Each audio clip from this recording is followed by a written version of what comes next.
Hi, I'm Jason Arbin, and I want to show you a cool new thing that we've added to Cursor.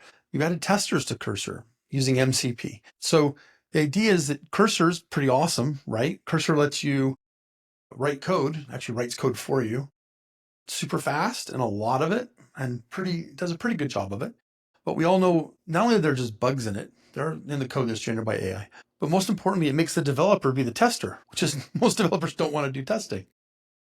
So what we've done is we've created AI testers that will help you test. After Cursor generates a bunch of code, you can just kick off the AI testers and go grab a coffee like you normally do. Except instead of these testers being in a cubicle somewhere, they're inside your IDE. So let's walk through how to do this. One is you just download it. So there's an app you have to download. You just download the file, unzip it. It's pretty simple.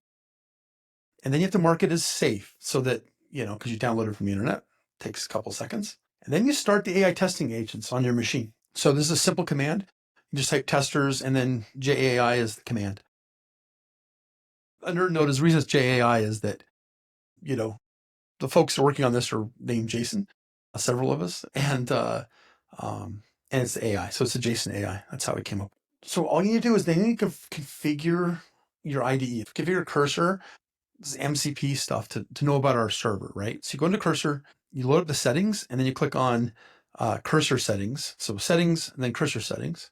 And then you go in here and you click this big blue button called Add New Global MCP Server. And someday they'll figure out how to add a UI on top of this, but all you need to do is when that MCP file opens, make sure you have this entry, the testers.ai MCP server, and it'll be hosted at this URL. So when you typed testers JAI, it launched the testers AI service, MCP AI service at this URL. So it can talk to it, right? So now Cursor can talk to the testing agents and they know what the testing agents can do and how to start them up.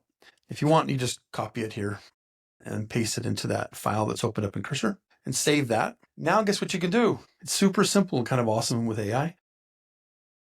A couple notes, instead of sending the build out to some CI/CD server or emailing the URL to some testers, you just type in your command window here, the agent command window, and you say, can you run my server locally so I can view it? So just make sure that Cursor will launch it in a localhost web server so that your website is accessible to the testers. And then you just say, can you use the check tool on the running app and fix any bugs it returns, if any? So what's interesting is what's going to happen here is kind of magic, I think, is that the AI testing agents, so the AI coding agents, Cursor's agent, will kick off the testers now for you. They'll wake up the testers for you, and they'll just start testing, right? And they'll find some bugs. If they find any bugs, they send them back to Cursor. And when Cursor gets that list, guess what it does? It automatically fixes those issues, tries to make fixes, makes fix attempts for them. And then guess what it does?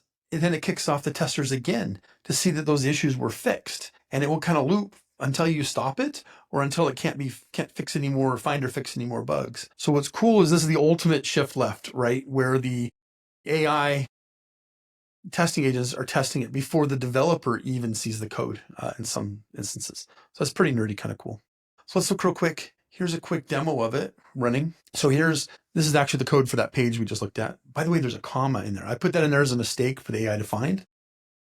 But here's a bunch of code on the left. This is Cursor. We're all used to this. On the right-hand side is the prompt window for agents where you can tell it what to do. So all you do is load up the page, on the left-hand side, the code for it, and you ask it to launch the page and in a local server, and then check it, right? So let's go watch this happen. So you can see here, we've entered that prompt, and we're going to hit send on here to tell the agents to do it. Oh, sorry, I forgot. Yeah, we're going to go through and show you super explicitly how to set up the global MCP server for testers AI. So there's just no question about it, and it's super easy to do. And if you want to see this video and those instructions, they're just at testers.ai/cursor. So we set up the server. Now we just asked it to help us test it. So it's going to launch the web page, which takes about half the time. There we go. I think the user was distracted for 2 seconds. Now, the human in the loop is the slowest part of all this. All right. So now let's kick the local server to host the URL. And we'll scroll back to look at the code. And what's launched here is interesting. So on the left-hand side is basically a chat window. for all the testing agents to talk about what they're doing. Because the real world testing agents are spun up like real AI testing agents. On the right-hand side is the page to test, right? So testing this setup and run page. So left-hand side, you'll see one of these testers is the automation guy. So he starts up, like loads up the page and starts the whole process. And there's another, went by fast, but there's a test manager agent, and her name is Anantha. And she basically picks all the testers that should be testing this web page. So she'll pick testers.